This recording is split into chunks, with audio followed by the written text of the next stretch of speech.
我操！是的，我又来修水管了。事情还得从上周斗破苍穹更新说起。自从海老出场挨揍后，江西就连着下了好几天的雨，我家的水压也开始变得非常小，小到连水都上不了2楼卫生间。我猜测是因为山洪冲刷导致某个接口松了的原因吧。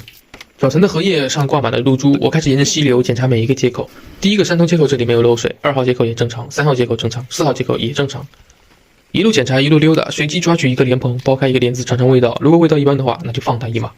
经过我前段时间的折腾，现在的水管接头实在是太多了，5、6、7、8、9号等等接口，我发现都没有松动的迹象。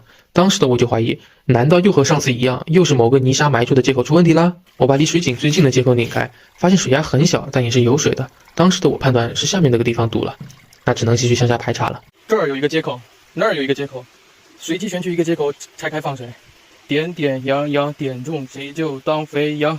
好，那个。拧开之后发现没有水，那我只好再去拧开刚刚没被点中的那个接口。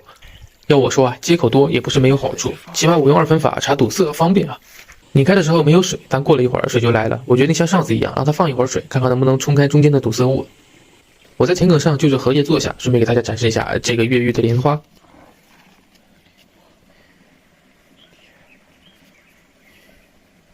休息好之后起身，水流水小水稳定，说明通是肯定通了。我把接口接好，继续在小溪里面跋涉前进。小时候喜欢在小溪里面摸鱼，长大后在工作上摸鱼，如今的我在小溪里面摸水管，这到底算哪门子命运啊？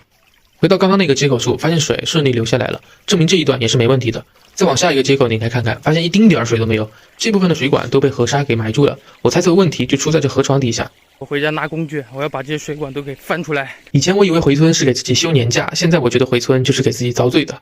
快要到大暑的天气哦，我在深山老林里面一个人修水管，干活的时候我努力消解自己的情绪，我开始 CPU 自检，水管坏了咱就修呗，正好有了一期水视频的机会，网友们不是都挺喜欢看咱修水管吗？咱就把这个当成一件事快乐的事情来做。我的双手在不断的扒拉水管，我的大脑在不断的给自己画饼，这就是回村生活的日常。这一段的水管被我挖起来之后，果不其然被我翻出来一个我爸之前接的陈年老接口。我把这一段翻出来的管子捋了捋，你看有一个地方甚至都快被压折了，让它靠着小溪边缘走线，老接口也被我拧开换了新的，就这样水终于通了。我把接口重新接好，我觉得这次应该算是修好了吧。回家之后，我把家门口的接口拧开，发现水流还是蛮大的，让它继续流一会儿，看看能不能把中间的空气给排掉。这破水管修的我靠！你看我头发湿的，全是汗，还有我的衣服。哎，等它一直流，它要是流着一直有水，那就证明没问题。如果它流着流着没水了，那证明我还得去修。老天保佑！我去，这么小？明明刚刚都有水了，为什么现在却水小到都快没了？难不成我这一上午还反而把水管给修坏了吗？那一刻的我陷入了极度的自我怀疑之中，这破水管到底坏在哪里了？我把家附近的3通接口拧开，发现水流也很小。朋友们看到这里了，考你们一下，都说当局者迷，旁观者清，你们现在猜出问题出在哪里了吗？我的判断是源头某个地方堵了，我拿起锯子就是一顿锯啊！你看那里是水井，这里是从田里地下穿过来的水管，我把这里给锯开了，但水流还是小的跟撒尿一样。这时候我才恍然大悟，会不会是进水口出问题的呢？我打开井盖，打算从这里开始解决问题。我把生抽瓶子给拔下来，发现没有问题，我继续摸一下纱网进水口。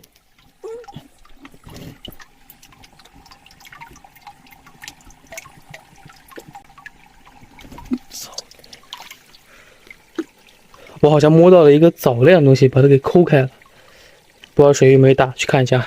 我去，就是我摸到的那个小东西，跟个苔藓一样，藻类。我现在把它锯开了，那我又把它接起来了。妈的！